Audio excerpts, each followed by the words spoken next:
Well, he's the son of a famous father who almost never missed any of his sports games. And now Luke Russert is carrying on his father's legacy. Take a look. Tim Russert is known as one of the most trusted and admired figures in American journalism. He was the moderator of Meet the Press, the longest-running program in television history. Tim passed away in 2008, but his legacy continues through his son, Luke Russert, who is following in his father's footsteps as an NBC News correspondent. Luke re-released his father's best-selling memoir, Big Russ and Me, a book that shares timeless lessons passed down through their family about work, faith, and the value of fatherhood. And Luke Russert is back with us again. Luke, welcome back. Thanks so much for having me. Well, Luke, your father was a very famous, very busy man. What was your relationship like with him? You know, it's interesting is a lot of folks knew my father as that tough, hard-hitting journalist and moderator of Meet the Press, and I honestly can tell you I always knew him as Dad. He was at all my sporting events, as you mentioned. He always made an effort to call and check in with me no matter how busy he was. And he was not only my best friend, but I also think he was my most important teacher along the way, teaching me about how to be a good person, teaching me how to be a child of God, teaching me also about respect and do unto others as they would do unto you. So it was an interesting relationship and one that I cherish and I miss all the time. I started to learn when I got into journalism how well respected he was in that field. I always suspected it, but the reason why I wanted to put out the book was because while he was the moderator in Meet the Press, he was a wonderful journalist. I think the title he was most proud of was Dad, and that's what he would like to be remembered by, as being a great dad. Well, did you plan to follow your father's footsteps into television news? It's an interesting question. I grew up in a family of journalists. My mother is a writer for Vanity Fair magazine, Maureen North, and so I was always sort of involved in these conversations about the dinner table, about the sort of topics of the day. I was more interested in sports starting out, and that's how I actually got involved, but I kind of was bit by the news bug in my senior year in college, and I decided that I wanted to get involved in some capacity, and I enjoy what I'm doing. I think we can really have an opportunity to make a difference by keeping people informed if we do our jobs the right way. Now, you're covering politics, as we know, on Capitol Hill. What's your favorite part of your job at NBC, and how do you think your approach to your work reflects your father's?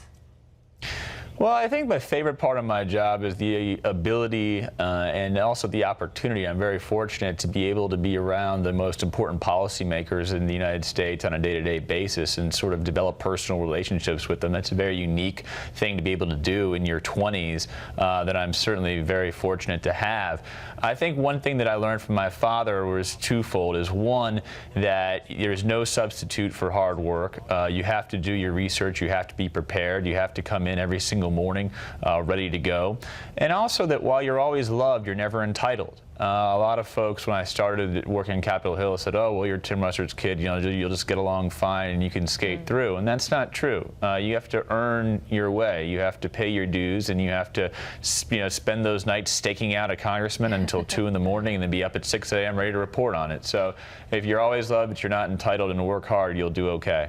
Well, that was actually something that you learned as well from your grandfather, Big Russ, who worked 2 jobs and never graduated from high school. Tell us about that.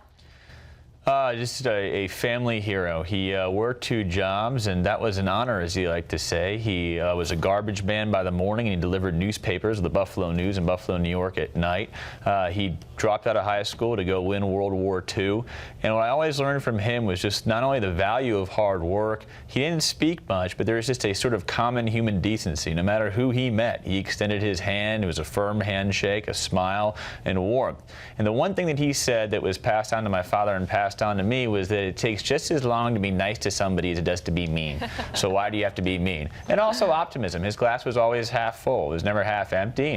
And he certainly believed in the American dream, and he believed in the power of faith. And it was something that I look forward to for inspiration on a daily basis.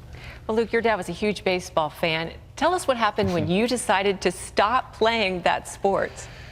It was an amazing moment for me. I had grown up with baseball. I had watched it all the time. I'm still a Washington National season ticket holder personally. And I, one day, though, said to my dad, you know, I'm not really liking baseball anymore. It's just not, I really feel a productive use of my time, and I don't enjoy it.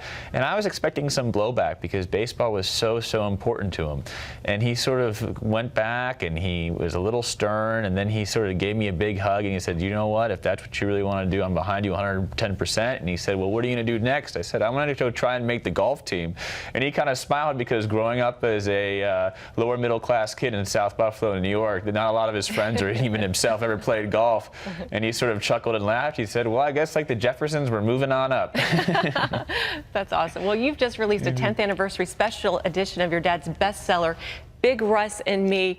What does this book mean to you personally? I know in the book you said you're glad your dad wrote it for selfish reasons. What did you mean by that? Well, it sort of has given me a manual about not only to how to approach my daily life, but also hopefully in the future I'm fortunate enough to become a father, what it means to be a good parent. And there's just so many timeless lessons in there.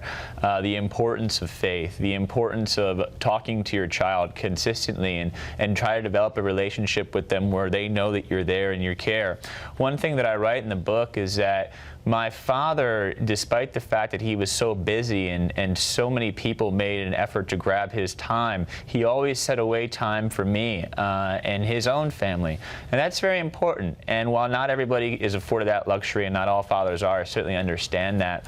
The one thing about being a dad is you don't have to drive a nice car, you don't have to have a lot of money, you simply have to care.